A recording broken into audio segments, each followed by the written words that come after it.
जब से शेख हसीना वाजिद की डिक्टेटरशिप ख़त्म हुई है, इस वक्त से इंटरिम गवर्नमेंट की तरफ से आए रोज़ कोई न कोई आर्डर पास किए जा रहे हैं, जिनमें जमात इस्लामी से पाबंदी को ख़त्म करना और दूसरी पार्टियों के रहनुमा जिन्हें शेख हसीना ने जेलों में कैद किया हुआ था बाहर निकालना वगैरह शामिल हैं। अब 2-3 दिन से शेख हसीना के दौर में लापता होने वाले अफराद का मामला सामने आया है, जिनको शेख हसीना ने अपने एस्टेब्लिशमेंट के ज़रिए लापता करवाया था, जिनके ख़ानदानों ने इंटरिम गवर्नमेंट को रिक्वेस्ट की है कि हमारे अफराद ढूंढकर हमारे हवाले किए जाएं।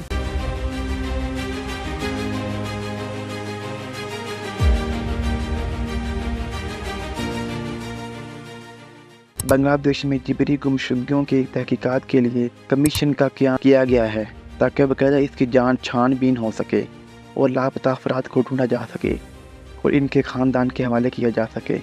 नोबल इनाम याफ्ता डॉक्टर मोहम्मद यूनुस की सरबराही में बांग्लादेशी अबूरी हुकूमत की जानब से कायम किए गए तहकीकाती कमीशन, जिसमें हाई कोर्ट के रिटायर्ड जज मोइनुल इस्लाम पर मुश्तमिल 5 रुकनी कमेटी बनाई गई है, जो बांग्लादेश के सरहदी मुआफ़ज़ों समेत देगर नीम फौजी पुलिस यूनिट की भी तहकीकात करेगी। तहकीकात कमीशन शेख हसीना के दौर में लापता किए गए अफराद से मुतल्लिक़ तहकीकात करेगी। ये कमीशन 45 दिनों में अपनी रिपोर्ट मुकम्मल करके अबूरी हुकूमत को पेश करेगी। जबरी गुमशुदगियों के मामले में बांग्लादेश की बदनामी ज़माना रैपिड एक्शन बटालियन RAB के नीम फौजी दस्ते शामिल हैं, जिन पर इंसानी हकूक़ की मुतअद्दिद खिलाफ वर्जियों का इल्ज़ाम है और जिन पर अमेरिका ने मावराए अदालत कत्ल और जबरी गुमशुदगियों में किरदार करने पर पाबंदी आयद कर रखी थी। जबरी तौर पर लापता किए अफराद की अहल खाना तवील अरसा से अपने प्यारों की बाजियाबी का मुतालबा करते आए हैं।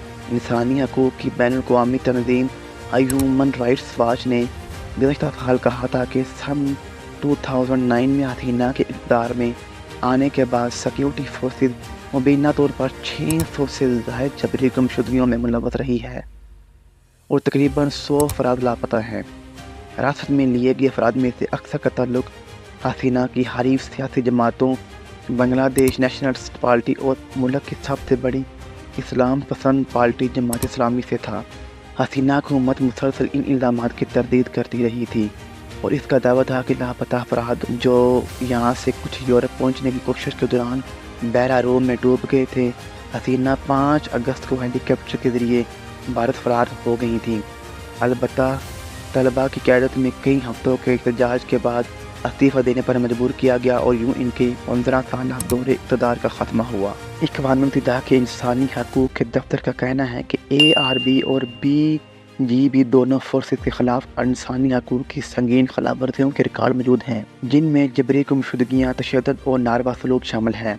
शेख हसीना वाजिद के ज़ेर हिरासत अफराद की रिहाई के लिए मुहिम चलाने वाले एक ग्रुप माहिर दाग़ियानी माओं की पुकार की कोऑर्डिनेटर संजीदा इस्लाम टोली ने कमीशन के क़याम का खैर मकदम करते हुए कहा, सबसे अहम बात यह है कि कमीशन की पेश करदा मुकम्मल रिपोर्ट शाया करने की ज़रूरत है और किसी भी मालूमात को पोशीदा नहीं रखा जाएगा। उन्होंने कहा कि वो लापता अफराद की वापसी और ज़िम्मेदारों को इंसाफ का सामना करवाना चाहती हैं। इक़वानुल मुत्तहिदा की इंसानी हकूक़ की टीम की इब्तदाई रिपोर्ट के मुताबिक हसीना के ख़िलाफ़ एहतजाजी तारीख से लेकर इनकी माजूली तक के हफ्तों में 600 से ज़्यादा लोग मारे गए।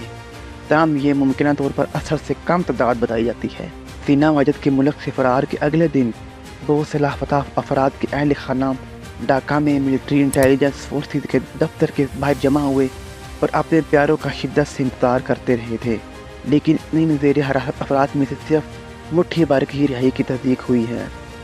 उन्होंने लापता अफराद की तलाश करने वाले रिश्तेदारों के साथ इस माह के अवाइल में मोहम्मद यूनुस से मुलाकात में जबरी गुमशुदगियों के ज़िम्मेदारान के ख़िलाफ़ कार्रवाई का मुतालबा किया था।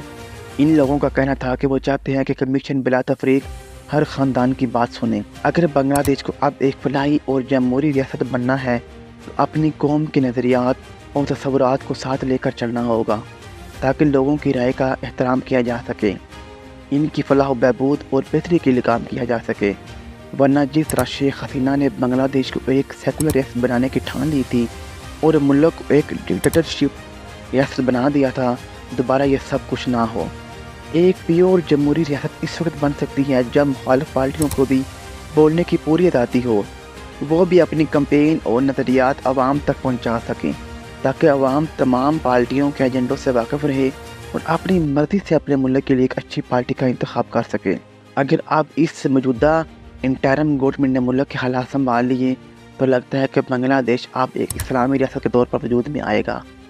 اگر ویڈیو اچھی لگے تو دعا میں یاد رکھیں۔ اللہ حافظ۔